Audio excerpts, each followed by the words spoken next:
Okay, well, I'm quite excited about today because it's such an exciting painting. Well, I think it is. So I hope you all enjoyed. That usually meant when I was teaching, if I thought it was going to be really good, they never liked it. And when I thought it was going to be awful, it always seemed to go a lot better. So there you go. So it might, I hope it isn't an all-time low. We'll start with our prayer and then we'll get going. Oh Lord, as we join together on this Lent course, we pray you will help us to see more clearly and to believe more wholeheartedly in many aspects of our faith. May these paintings come alive to us as we share our thoughts and reactions today.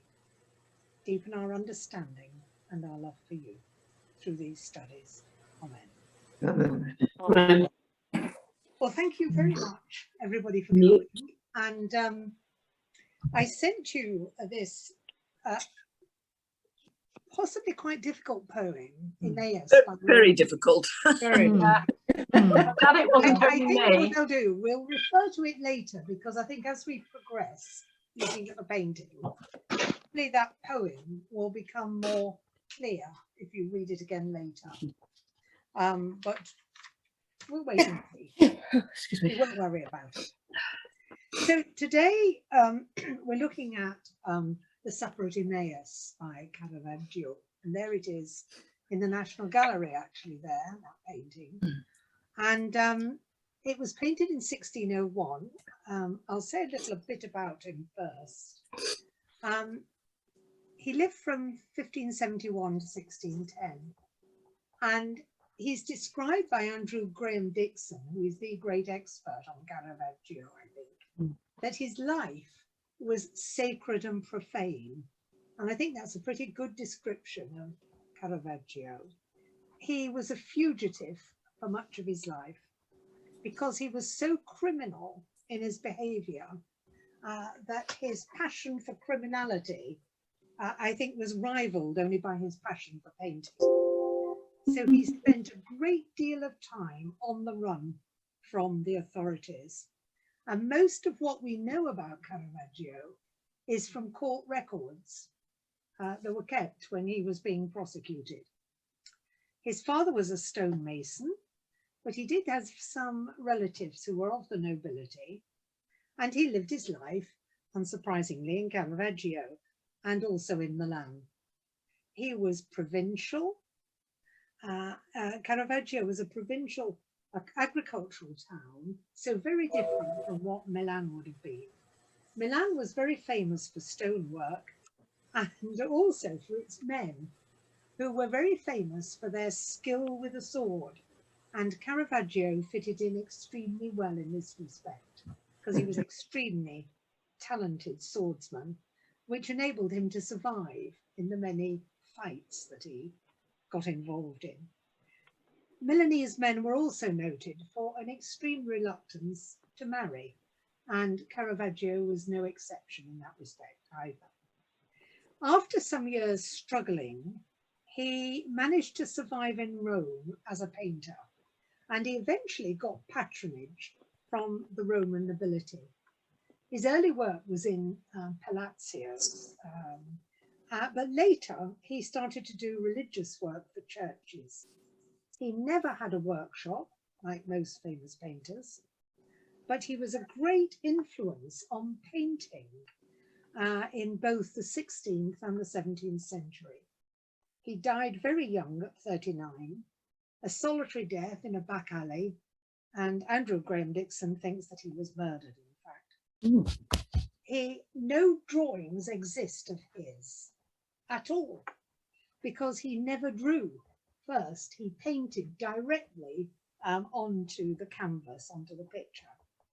And his techniques of painting, and also this question of never drawing, scandalized his contemporaries. They were also scandalized by the everyday topics that he chose to paint, and also sometimes by some quite ambiguous sexual paintings that he painted. So people, you know, he was a man under a cloud for a great deal of his life, really. His fame is probably in painting for his magnificent use of light and dark. And he pioneered a new approach to painting, which meant that you started with a dark background. You always started with the dark, and then he moved forward to the light. He may have got that idea a little from Tintoretto, who did something similar. But what it meant was that Caravaggio never had to bother about painting backgrounds because he painted them so dark, as in the picture we're going to look at. It was so dark that you don't have to worry about the room or furniture or anything like this. His paintings are all famous for their sharp contrast between darkness and light. And it was a bit like his personal life, really. His subjects are often gruesome, but what we will see is that the faces are often shining, and they shine out from a very dark background, usually. So he was a painter of great originality, and his religious paintings have always had a huge impact on people of belief. I chose this painting to include in the course because the episode at Emmaus is always one in the Bible that amazes me and also encourages me. Now, this painting is the one we're going to spend our time on. It is oil on canvas, and it is 56 inches by 72 inches, or 141 centimetres by 96. This one was painted in 1601 and is in our own National Gallery.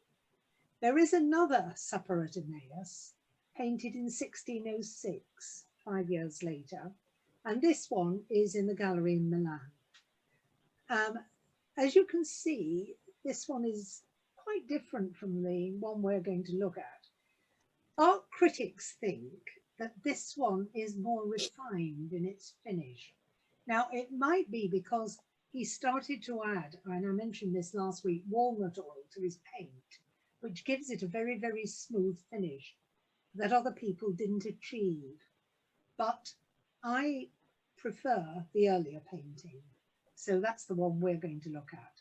But this one, as I say, came later and is similar in some ways to the other one. This one's got two servants, Christ and the two disciples. So it's very, very similar, obviously, in its main features. So if we'll go back to the other one. He painted this for the Mattei family. He was a very wealthy man, and for a time Caravaggio lived in his palace. He was part of the Franciscan friars, and he didn't like conspicuous display. So he liked the way Caravaggio painted because he thought they had a certain simplicity in the paintings. And one of his brothers of the Mattei family actually paid for this in 1602.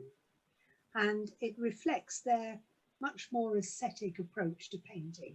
It's a fairly, in some ways, quite a simple painting. I mention this only because patronage was very important at this time in painting, and artists really needed to find wealthy patrons in order to survive. And some of you will be familiar that the Medici family were great supporters of painters, but they appear in many paintings as they would blatantly ask artists to include them.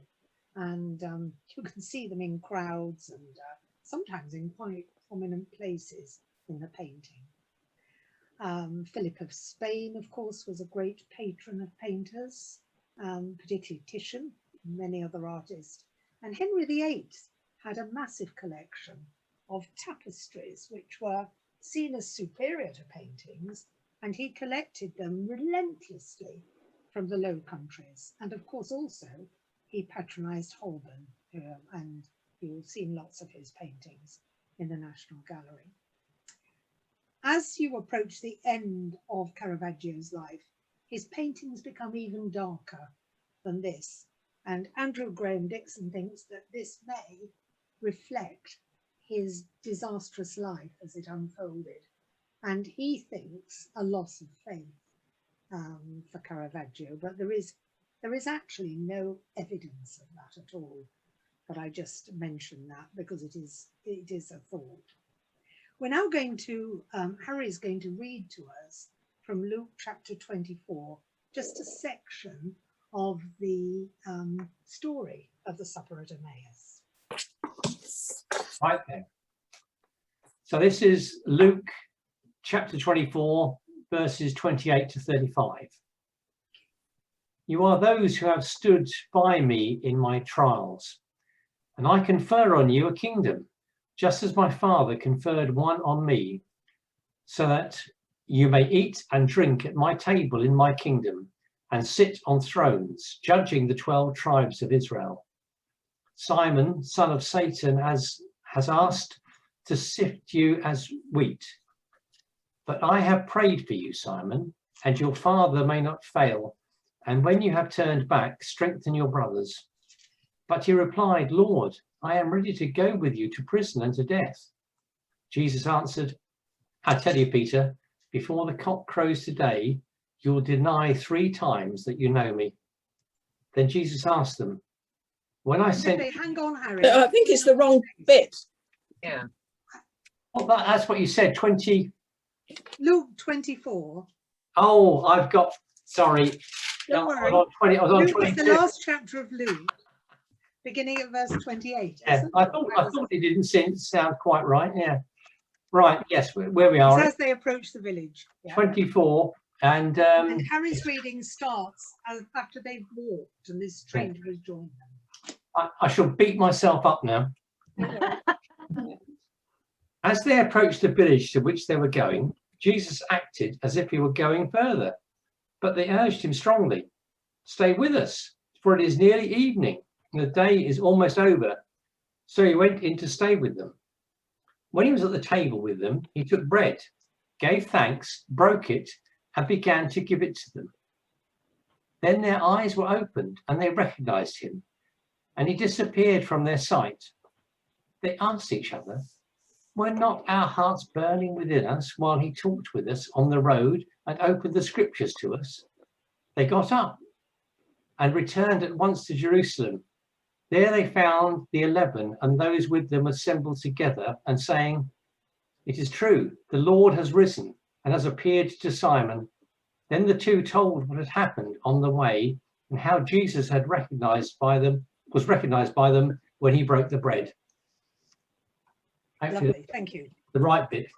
That's fine. Now we'll look at the painting now much more closely and have that reading.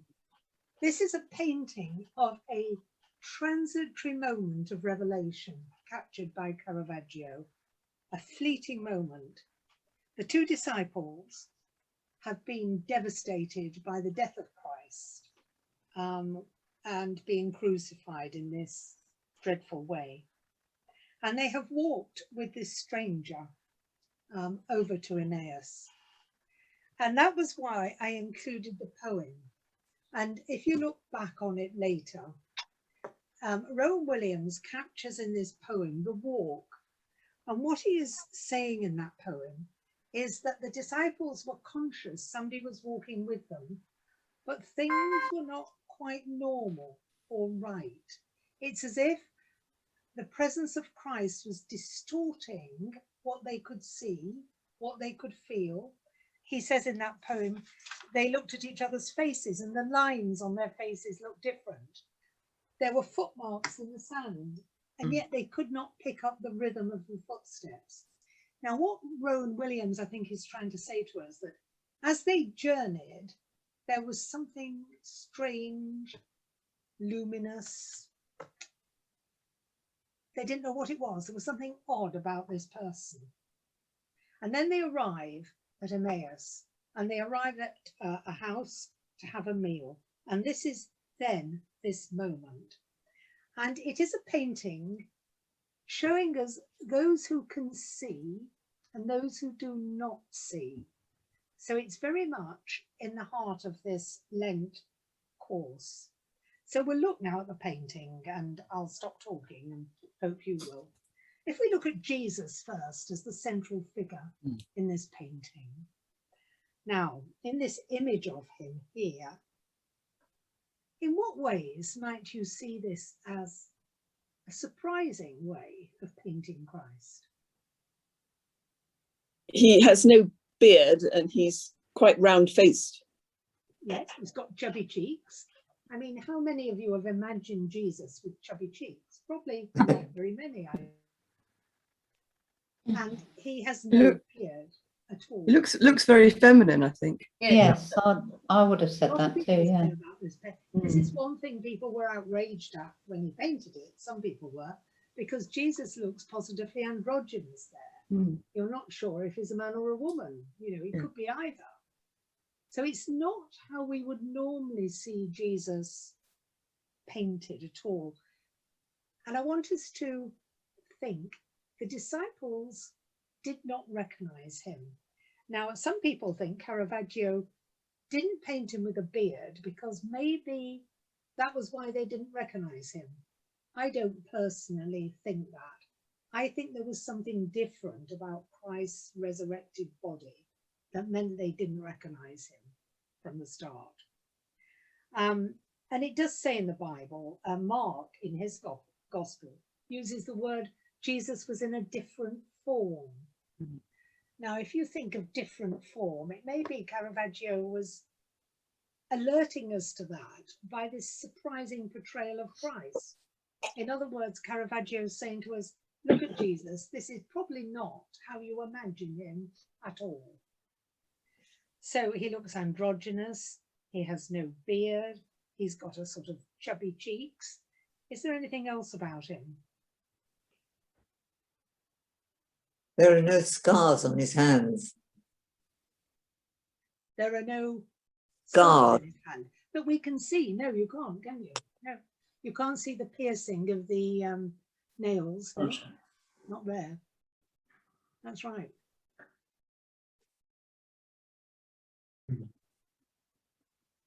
He hasn't got an Adam's apple. It's hidden. It is quite a sort of unusual, isn't it? Oh, here's Barbara. It is quite an unusual portrayal. Let's look then now at Jesus's face.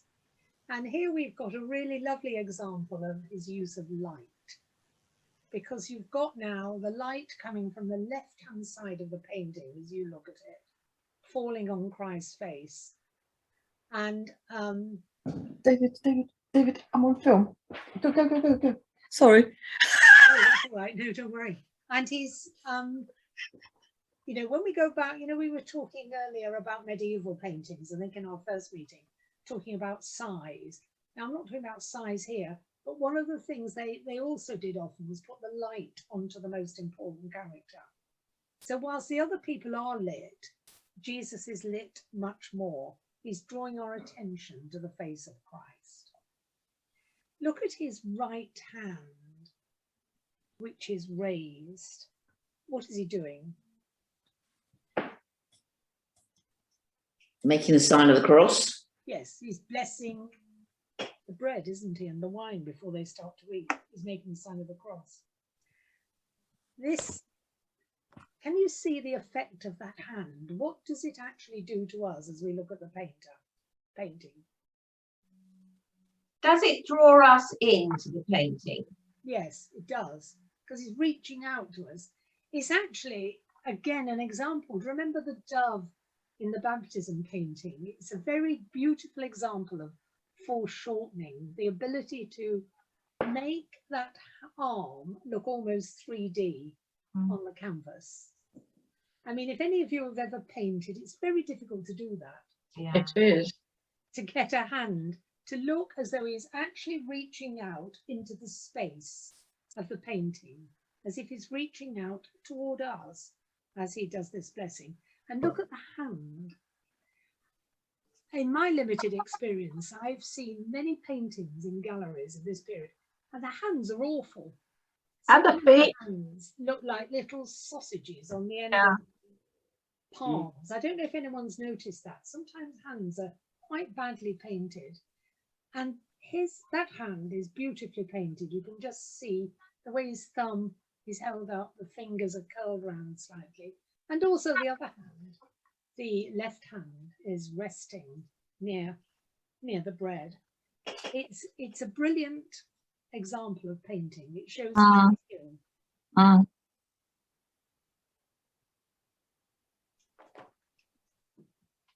So why is this gesture such a revelation to these two disciples?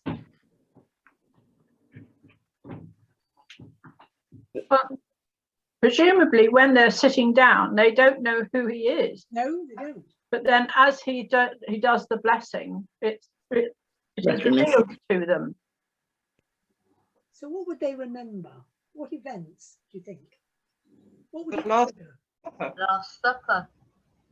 And he's stretching his arms out as though he, on the cross. Yes, that one is. Yes.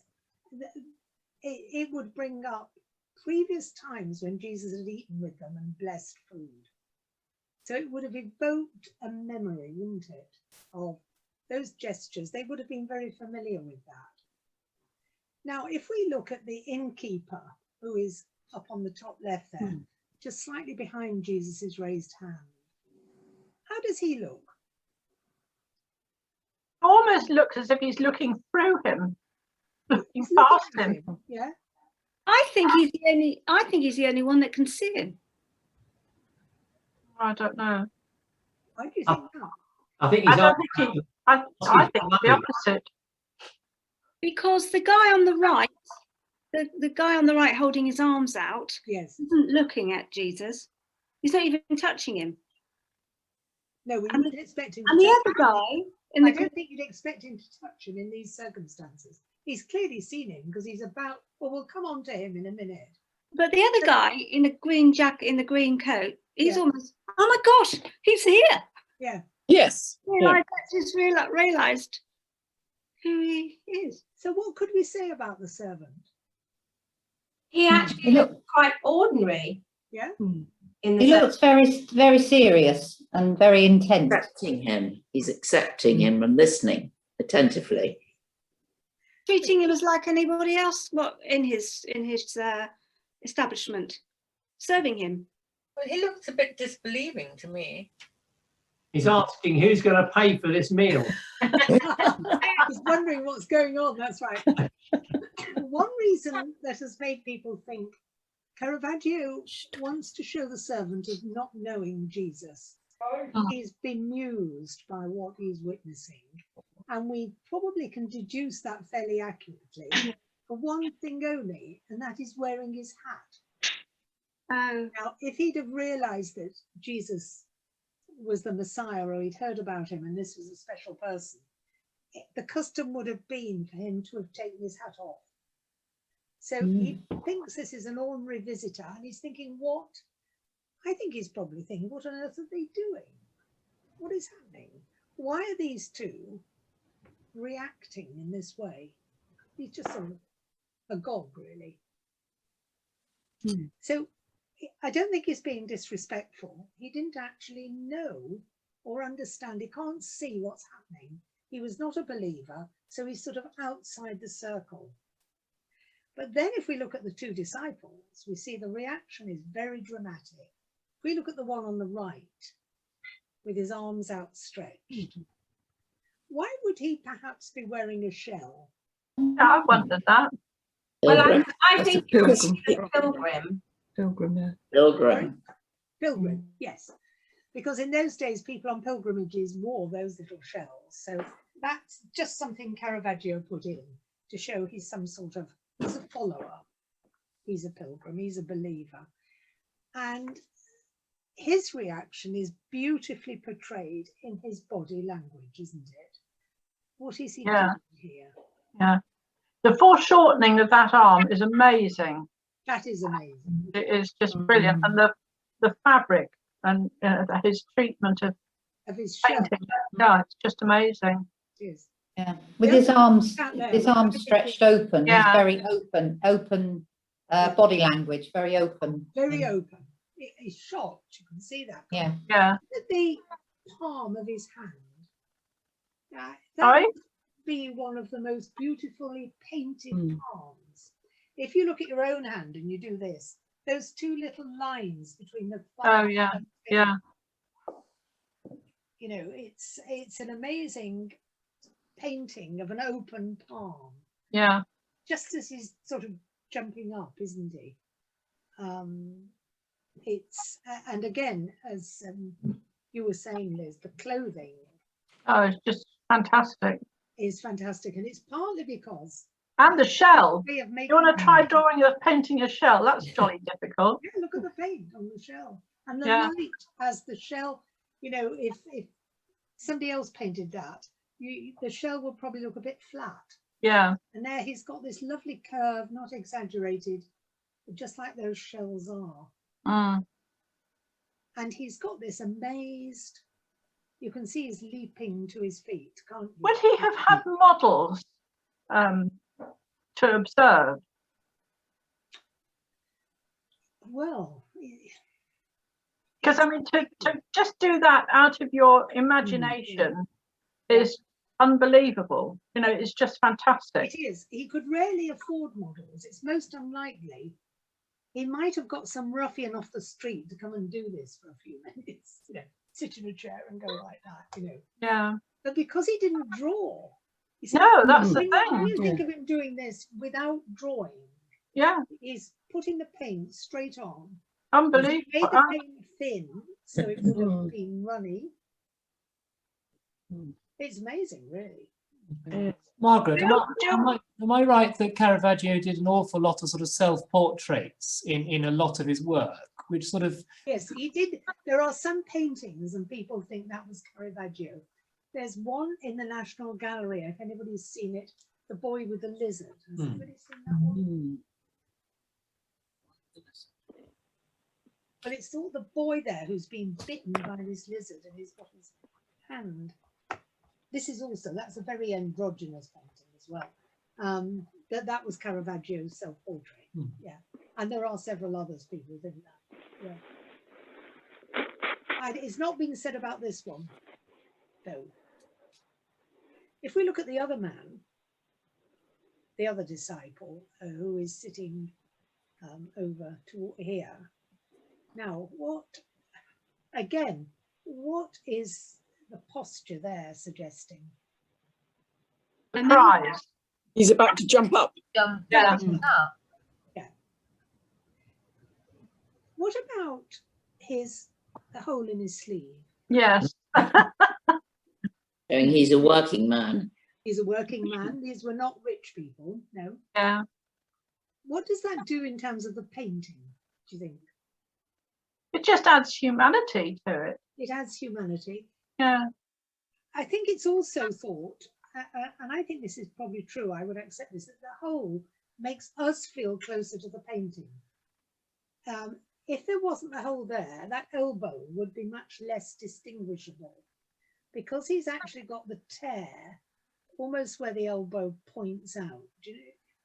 It brings us much closer to it as well. And we can see the shape of his elbow much better than we would do if there wasn't a rip there. Look at the chair he's sitting in. Amazing. It's a lovely chair, isn't it? Lovely style. Isn't it? Yeah. Now, in fact, if you look at this chair, he's actually painted it so accurately in terms of joinery. Yeah. I mean, it's difficult to see, but this isn't just a chair just put in.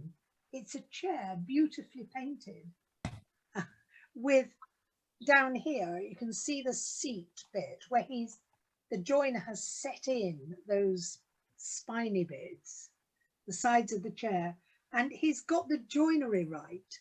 You know, it's actually perfectly observed, really. Very, Looks a bit like a manger. Yeah. And then if we look at the fruit, the food, you'll see there's a chicken, which again is well painted, but I want us to look particularly at that basket of fruit. It's fascinating. Now, interestingly, this basket of fruit appears almost identically in other paintings. All right. I obviously really like this image of this basket of fruit. You'll see the first thing about the basket is that it is almost falling off the table. Yes, it's teetering. Yes. And you the feel that fruit when these is men, almost past its sell-by date. yes, and the fruit definitely will come out right. Absolutely. Yeah, it's because he used the same one for each painting. They probably use the same apple. You feel almost, if they'd have touched the table when they stood up in their being startled movement, this basket of fruit would have fallen off. But if you look at the fruit, as you rightly say, you've got a rotten apple there, a really wizened, worm-eating apple. There's a fig, there's a pomegranate. There are some rather withered grapes and trailing vine leaves. So the basket is not a basket of appetizing fruit. Why do you think he painted it as fruit going off? What do you think he's showing? How flawed we are. The decay in Showing humanity. decay. He is showing decay. Why do you think he would want to show decay here at this moment? They weren't believing. Sorry? Life isn't long life, things die. That's right. Mortality. And in fact, yeah, it can be like many things with rotten fruit.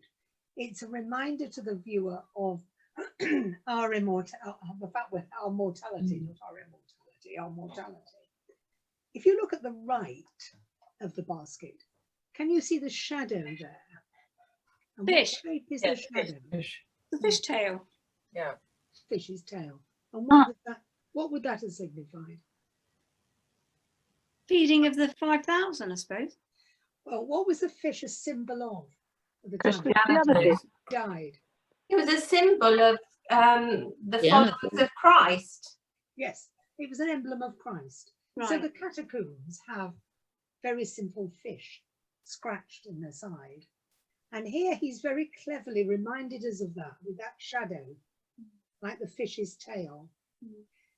So probably what he's saying, if you put those things together, you've got a basket of decaying fruit, and you've also got Christ redeeming the world. So in that basket, what he's suggesting to us is to think about how Christ is changing the world by his coming. That the decaying fruit will decay and go, but there is a new kingdom and a new hope. Do you think there's any reason, Margaret, why the basket's right on the edge of the table? It seems a bit odd, doesn't it? Yeah. Well, the Actually reason, tipping off. yeah, the reason technically is that well, if we look at the painting further back for a minute then, because that shows if we go, that's it. Now, if you look here, as Harry comments, there it is about to topple off. But one of the reasons he would have done that technically is that it draws us into the painting. If you can see, there's a big space there between the two disciples where the basket is. So the idea is, it's thought that Caravaggio was trying to make us feel as the viewer that we are sitting here in that gap, that we are part of this supper, that we are actually participating in it, in which case we could have, for example, held the basket had it turned. As it falls. As it fell. Now, when I talk about that space, what does that remind you of? Something else we've looked at last week. The icon last week. Yes. The icon. Yes, the gap. Remember last week we were talking, the week before, sorry. No, Last week. we were talking about the icon and the gap, and how that gap in the Trinity at the table was to make us, the viewer, feel that we could be part of that group. Do you remember that? We talked a bit about that. This is exactly the same idea, that you as the viewer, standing here, sitting here, can actually be at the table too. You can actually be part of this revelation. So it's full of symbolism in that sense. It's a very theatrical painting, and in many ways a very radical painting. He has these own conventions of fruit toppling and people moving in the way he shows them. It's a very quite modern in some ways. I mean, quite a vigorous, alive, assertive painting. You know, when I describe him as a criminal, you can almost see him painting like this, can't you? I can. You know, it's a very in-your-face painting. At a moment, an absolutely amazing moment. So here are the disciples, and in that moment, they recognize Christ. And then, of course, it tells us in the Bible, he disappears. And then, as Harry read, they ran back then to tell the other disciples. And it's all this, I think for me, it raises this question of, you know, would I recognize Christ? Do I recognize him in my own life? I think of Moses, and the house group can go to sleep for a minute and a half now while I say this, because I've said it to them many times. When Moses was in the wilderness and saw the burning bush, there would have been many burning bushes, because it often happened in hot countries. Bushes would combust. But Moses could see there was something different about that bush, because the branches were not being burnt, and he walked over. And at that moment, God revealed himself to him. It's an iconic moment in the Old Testament. And I think here that this is a very similar moment in the New Testament, when the disciples are going about their business, they're pretty miserable, they're depressed, they don't see any light at the end of the tunnel, Christ is gone. They pick up this stranger who they can't make out. The stranger is a mystery. And then there is this moment of revelation, which changes their lives forever. And their eyes are opened. But it doesn't do it for everybody, because the innkeeper was not going to be changed forever. So there's all this, it raises these issues of what do we see and what do we don't see? What do we understand and what do we not understand? Now, I want us now to move on to, as it's 22, the second painting, which is a totally different portrayal of the Supper of Emmaus. It's a painting by Kerry Richards. Now, this is in St Edmund Hall, Oxford. And the hall in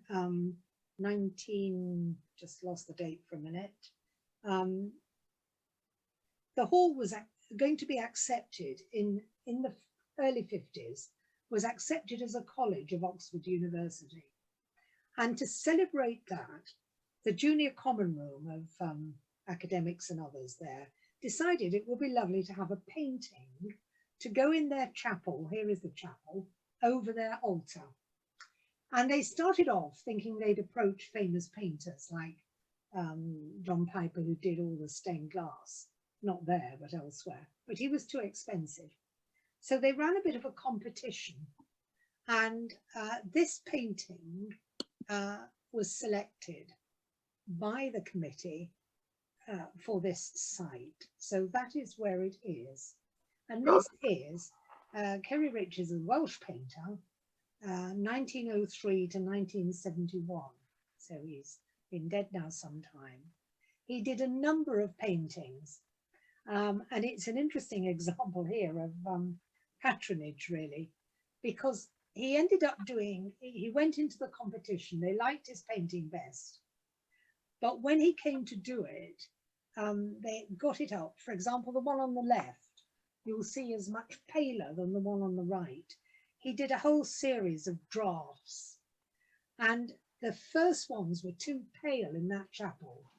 They felt people couldn't see clearly enough what the painting was about. So the one on the right there is the one that finally made it, as it were, to be bought. And it was bought, it's painted in oil, and it's 71 centimeters by 91. And again, it is the Supper at Emmaus, which was certainly at the time of Caravaggio very popular topic in the Counter-Reformation. And here we have it again in the 20th century in Oxford. And it's very different from the painting we've just been looking at. It's a modern interpretation of the Supper at Emmaus. What they do have in common, both paintings are very ordinary scenes. This painting could be in anywhere really, in somebody's kitchen. You know, the furniture's very ordinary. It's just an ordinary picture of three men having a meal. The other thing the paintings have in common, they both have this sense of tension, of excitement. Something is happening at this meal which is not normal. And you can see that in this painting. How do we know here, when I say that, how do I know that something odd is happening in this painting? Posture of the chap in blue. Yeah. What's he doing? He's just He's leaning back. He's surprised. He's amazed, or he's similar to the man on the left in Caravaggio's painting. Yeah. He's sort of, he's looking at Christ, who is in the middle of the yellow cross. I'll talk about that in a minute. And he's leaping to his feet. So it's a moment of action. But what about the other one? Yeah. When I first looked at it, I thought it was whispering something in his ear. Oh, yeah, I see what you mean. Yeah. So what's the man in green doing? Praying. Praying. You think he might be praying? He might be praying. How is he? Or saying thank you. contemplating. Yes. He's sitting with his hands like this. If you sat with your hands like that, what would you be doing? He's concentrating. He's concentrating. He's summing up. He's thinking, isn't he? Yeah. He's thinking, what on earth is going on? I think he's got his hands there and he's just looking. He's transfixed. The other man is reacting much more as Caravaggio portrayed it. He's knocking his chair over, isn't he? Yeah. As he leaps to his feet. So it's a moment of great drama. Contrast to Caravaggio, look at the light here. It is totally different, isn't it? Caravaggio's was a dark painting, essentially. Here we've got Christ in the middle of you can see what he's done. There's Cross. a Yeah, cross. strip at the back. And then he's made it into a cross with the top of the table. Yeah. But because he's put Jesus in yellow, lemony colour, Christ is almost disappearing in that yellow. You can see his hand and his face, but the rest of his body is less clear. And I think this again goes back to Romans and this luminescence, this notion of Christ being there and not there, of the resurrection body being very different from his natural body before he died. There's something different. And I think Kerry Richards has portrayed that by almost making Jesus's body disappear into the cross, into the yellow, golden area. It is, of course, very dramatic for where it was going, which was dark. So in that sense, you can see why they chose it. You know, it's a lovely yellow, a lovely vivid center to the picture. I'm just thinking, in comparison, his hands and that, I can't take my eyes off them because I don't like the hands. Yeah, I agree. You don't like the hands? Sorry? The hands. The way the hands, feet. And the feet are huge. Well, Yeah. Let's come on to that. The hands and the feet, what is off-putting about them? They're malformed. They look malformed. They are enormous, aren't they? Yeah. Look at Christ's foot. You can see. Yes, you can see the nail. See where the nail. Yeah. But the hands and the feet are colossal in terms of the rest of the painting. Now, there's a real question for us to think about. Why did the painter make the hands and feet so large, do you think? The hand and the arm is very like the Caravaggio one in the sense that it's leaning out towards. Yes, it is. That's right. No, that's quite right. So yeah, it's coming out toward us. We've not got the same space at the table, have we, in this one? No. Think back, if I give you a clue, do you remember when we did the very, very first painting, the Botticelli, and I said, in medieval paintings, the important things were made bigger. Oh, yeah. So why would he perhaps do that here? His followers, feet for following.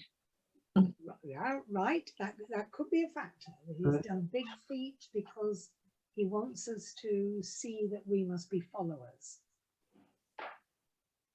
You think that you can see a nail? Yeah. Could you see a nail mark in one of the feet? Yeah. Yeah.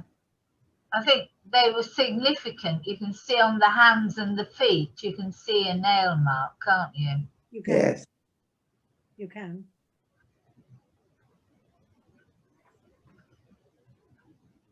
Well, there is a hymn, and I now can't remember it, but there is a hymn about now Jesus is no longer here. We as his followers are to be his hands and feet. Feet, yeah. And I think Kerry Richards was reminding us that Christ was going to disappear. He's almost not there now in that golden strip. But that our hands and our feet were going to be really important because we're the ones, the followers, who are carrying the message on. So, you know, our hands are Christ's hands, our feet are Christ's feet, because he is no longer here to do it himself physically, and therefore his church, the body of Christ, is carrying it out. We are his hands and feet. What do you think? Possible. Oh, wow. I just thought it was a rather naive painting. Yes, it's quite And a that primitive painting. Primitive, and that you very often get things out of size, you know. Yeah. But I don't think here the exaggerated hands and feet are accidental. Ah, right. I think it's a message. I don't think it was just he got, you know, his hand slipped. Absolutely, I've always quite liked the large hands and feet in this because it's always a reminder that it's a dinner after a very long journey, and it is that kind of journeying sense. When, you know, once you take your welly boots off and your feet are swelled to twice the size, for me it's kind of that real hot journey they'd have made to Emmaus, and it's not just a sit down supper. It's a dinner at the end of a quite brutal journey. Yeah, yeah, absolutely. So the man in the green, I don't think we've quite answered that one yet. The man in the green, what is his reaction? Oh, just very thoughtful. Very thoughtful. And I think there's something for us to reflect on there. One man here is jumping in the Caravaggio. Both men were jumping to their feet, you know, showing in their body language tremendous shock and surprise. Here we've got one man doing that, a man in the black, in the navy blue gear. The man in the green is not leaping to his feet. He's actually got his hands like that and he's thinking, what am I now seeing? What is happening here? And I think there's something there for us to think about, which I always find really intriguing, is that in a journey of faith and belief, we all have highly individual reactions to things that happen and to the truths in the Bible, for example. Some of us may be very thoughtful, not articulate what we think. Others of us are more excitable and maybe talk a lot about it. And it's all equally valid, but there's a huge range of reaction. And I think Kerry Richards here is showing that when Christ comes to us, our reactions can be very different. Some of us will be very quiet and thoughtful, and others will be all excited. And neither is right or wrong, it's just different. And there is that room always for difference for people. You know, we're not being pushed into a mold of how we react. Anything else about those two paintings? This one's a very modern painting, isn't it? I mean, is. look at the hair and the bushy eyebrow. You know, it's very modern. And of course, the Caravaggio was not painted as if he's in Palestine. If the people are dressed as if they're in Rome. I was looking at this. The amount of realism in both paintings is probably about the same, you know, in that sense. Neither of the paintings are as it would have been when Christ was alive. I was looking at the left-hand side of it, because in the other one you had the space in the middle, but in this one you've got space on the left where you could actually join, because there is that gap. Yeah. Not an awful lot there. So you've got space to join the table if you wanted to, I think. Yeah, on this one. No, that's fair comment, Fiona. Yeah, very true. And you can see how it moved from the left hand in terms of colour. This is where they got into quite a long debate about this, because they felt the colours, and he did quite one or two like the one on the left, and they just said it's not going to be bright enough. Nobody in the church can see that. What we need is something much more dramatic. And you can see here in painting terms how the yellow lifts the painting. It's almost like a stained glass, isn't it? It's almost like a stained glass. It is almost like stained glass. You could use that as a prototype. Yeah. Good. It's unusual for a strange choice to have the wide blue stripe behind the man with the blue coat on, because he almost disappears, you know, makes it harder to see him. Right. His head and shoulders almost disappear. Yeah. I don't think it's significant, it's just a strange choice. It is a strange. And if you notice, if he was sitting straight, we couldn't see Christ. He actually moved over. You know, if he were back in his chair, we are in this picture plane where we are, we couldn't see Christ. I think he'd block our view. Yes.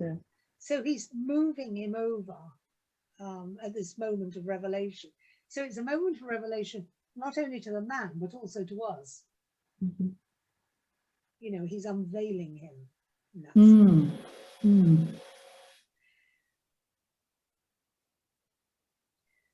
So in some ways, it's a very unbalanced painting. Yes, it is. In lots of different ways. When I first saw that painting, I didn't like it at all, really, just personally. And I thought, why would they have chosen this? Yeah. But it is one of those paintings, the more I look at it, the more I like it, you know. But my initial reaction was I was certainly a bit puzzled, really. Yeah. Mind you, I didn't see the others, so. Is Kerry Richards' paintings that style? His other paintings? Yeah. Can you see his style in that painting? So I've not seen his paintings before. So no, I don't know anything about him as a painter. No. So you've not. I only picked it because I wanted one to contrast with the Caravaggio, which he does, because it helps us to think about it. I think I prefer the first one on the left. I do too. All sorts of reasons. Yeah, I agree. I mean, it's more realistic. You're looking at more the people in it are more Welsh, actually, in a way. Yeah. It's certainly more restful, isn't it? Yeah. Yeah, it's more balanced. But I think this is about an unbalanced moment. And it's unbalanced in the sense that somebody coming back from the dead and meeting you is an unbalanced moment, you know. Bound to be. So the fact that we're sort of in this state of dissonance, of not feeling things are right, which is what you get from this painting, I think is the right feeling. If you think about the event, it would not have been comfortable. No, no. It would have been very startling. I could spend a lot of time looking at the Caravaggio rather than this one. Rather than this, yeah. Absolutely. Absolutely. I know what you mean. I'm with Margaret on it. I disliked it intensely when I first saw it. It didn't do it for me at all, but more and more I've looked at it, I'm sort of being drawn in, and the yellow cross is the first thing that hits you, and it's very translucent, it's very bright, would look lovely as a stained glass window. Yeah, it would. But it wouldn't have been my first choice at all. No. But I do like the man in deep pensive thought, is shock, and who could this be? In that one moment, that shock, you'd think, who is this? Who is this? You might even be thinking, can I believe this? Can I, questioning his own. What am I actually seeing? Seeing, and the other one just falling off the chair in shock. Yeah, that's right.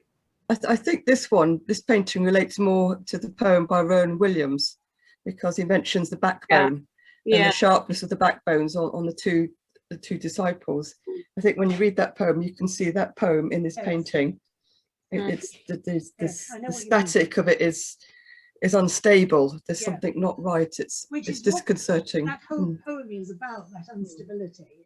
The world has changed, and of course the world had changed. They were only beginning to realise it. Oscar Wilde, when he was in prison on one occasion, used to read a few verses of the New Testament in Greek each day. And he later wrote an essay called De Profundis, in which he said, once in his life, every man walks with Christ to Emmaus. Which I think is worth thinking about. Sorry, I didn't hear that. What did he say?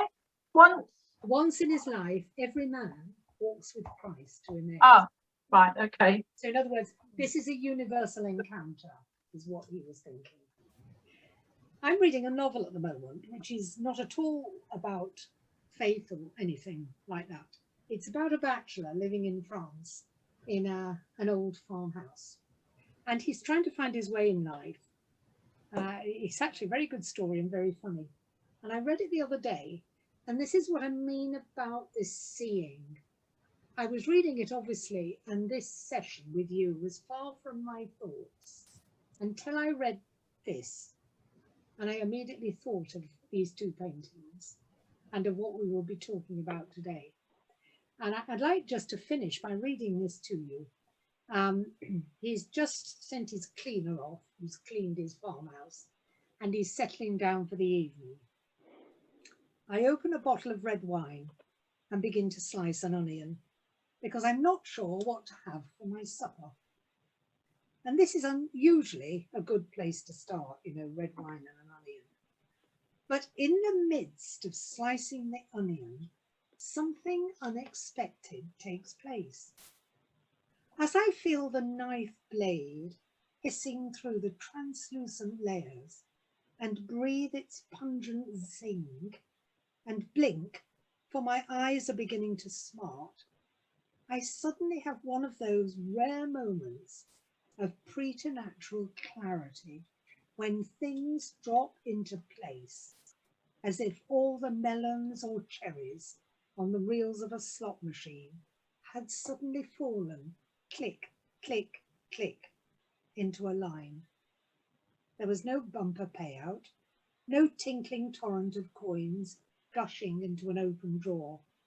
I simply feel, in this simple moment, an awakeness that transcends my standard daily torpor. After I've sliced the onion in one direction, I turn it through 90 degrees and, carefully holding all the slices together, I cut it the other way, and a simple thought occurs to me. I am truly happy with my life. I do not need anyone else, for all my needs have been met. I can therefore stop searching and seek instead to see what I can give. I sip my wine. The moment of presence has passed, but the imprint of the realization remains. I have crossed a bridge. I am ready to move on because I do not need anyone else to complete my life after all. Now, why I thought that was relevant to us is that that's an everyday experience. It's not, he would not see it as a religious experience or a mystical experience in any way, but he's saying at a moment in his life, things changed and clicked into place. And I think in our lives, we do have those moments when things come together. And I suppose I feel personally, this painting is a painting, and the other painting, this actual subject, is something that does that for me. It's a moment in the present which has a different quality. Sometimes at communion, I also feel in receiving the bread and the wine sometimes, not always at all, but occasionally I feel this is a moment of, not transformation exactly, but a moment of change in my journey, a moment of change of pace, a moment of change of seeing. Something has happened. And I, you know, when I referred to Moses earlier, I think all of us in our lives have these moments when something changes for us and changes the way we see things, changes our faith. And it's important we don't miss those moments by rushing on, but that we're able to absorb them and to be changed by them, because this encounter at the supper of Emmaus changed them totally for the rest of their lives. So I'm not saying the man with his bottle of wine was changed totally for the rest of his life. It's a simple example of what I mean, of having a moment of, perhaps revelation is too strong a word for it, but a moment of feeling in harmony with where you are. And if you're a person of faith, then that's I would say, is a religious experience. I'm not suggesting it is for the man in the book, but I think loads of people have these moments, don't they? I don't know. What do you think? Yes.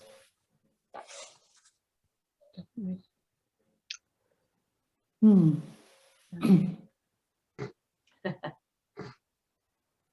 Often it's just in those still moments that you do get most revelation, I think. In those, there's something quite spiritual of experiencing that. You just know something has changed, it's shifted in your thinking, and you can't even, it's like looking at a sunset, I suppose, where you just, for a minute, you feel that God is there. He's right there in that sunset, and then you'll change your whole, your attitude and everything is just completely changed and moved somewhere else. So yeah, that type of thing. And I think it's linked up too with living in the present, being there at a moment. So often we don't live in the present, we're dashing forward, or sometimes looking backward too much. And it's knowing, it's like he was here. I think it's this thing that these things happen, these moments in our lives, you can't predict it. Very often it's a total surprise that you suddenly have this moment of, you know, thought, awareness, sensitivity, however you want to put it. Good. Quite difficult to find the right words because it's not always Epiphany, is it an epiphany? Epiphany. Epiphany moment. Yeah, epiphany. Yeah, epiphany, that's a good word, yes. Epiphany moments. And I think this, what we've thought about today is an epiphany moment for these disciples, isn't it? Okay. Margaret, why did you prefer the Caravaggio, the lighter one? to the? Why did I prefer? Yeah. Why did you? I think because I think the skill in the painting is amazing. Yeah. And I do warm to the symbolism. Mm. I like paintings that are heavy in symbolism, really. I mean, the fish's tail shadow. Yeah. I would never have seen that. I love that about that painting. Yeah. It's a very little Very thing, clever. but it's a sort of real key in the painting. This- Now this I think it would make a lovely window. I agree about that. Yeah. But I find it a more shallow painting for that reason. Yeah. Style, isn't it? The style of Caravaggio is almost like when I've seen his paintings in the National Gallery. They did quite a few years ago now. My mother took me, and with Derek and I went, and the paintings there were of Caravaggio were amazing. But some of them are like a photograph. They're so precise. So precise. You can't imagine they're actually painted. Amazing. That's one of the extraordinary things about him, is the smoothness. And this is because of this walnut oil business. He diluted his paint, so it was so much the actual pigment. It was much more runny than other painters would have used. And of course, though it gave him a lovely smooth surface to the painting, it was also much more difficult to handle. He must then see his skill, in he must have had some learning though, Margaret. He must have had schooling in it, surely. Well, funnily enough, his teaching seems to be very, very sketchy. It is thought he spent some time in some chap's workshop in his hometown in Caravaggio and then in Rome, but very sketchy. He was never, I think because he was such an awful character in other words, he was never he was never part of a group. I mean, he was so violent. Some of the crimes that he committed were extremely violent. Can I just say that can I just say something? Yes. Yeah. To me, these Kerry Richards portraits are challenging more to me in my thinking than the Caravaggio. Yeah. And I for that reason, I like them better. Yeah. So why do you think that one particularly is more challenging? Can you give us an example? Because it's so in the moment. Yes. I mean, when you look at Caravaggio, you sort of forget that it isn't of Palestine or whatever it was that the area it was drawn in. But this is so much more in now. It's how we are now. It is. And how we need to respond now. Yeah, that's right. And I never thought I'd say that about modern painting because I don't really like modern paintings. But certainly, this is much more immediate, isn't it? It's making me think more. Yeah. Yeah, I can see that. I agree. I think this one's more touchable in a way. I want to grab his hand more than the camera. Yeah. It's easier to relate to. Yeah. As well. Yeah. Right. Well, next week is the last one. It'll be a real challenge, isn't it?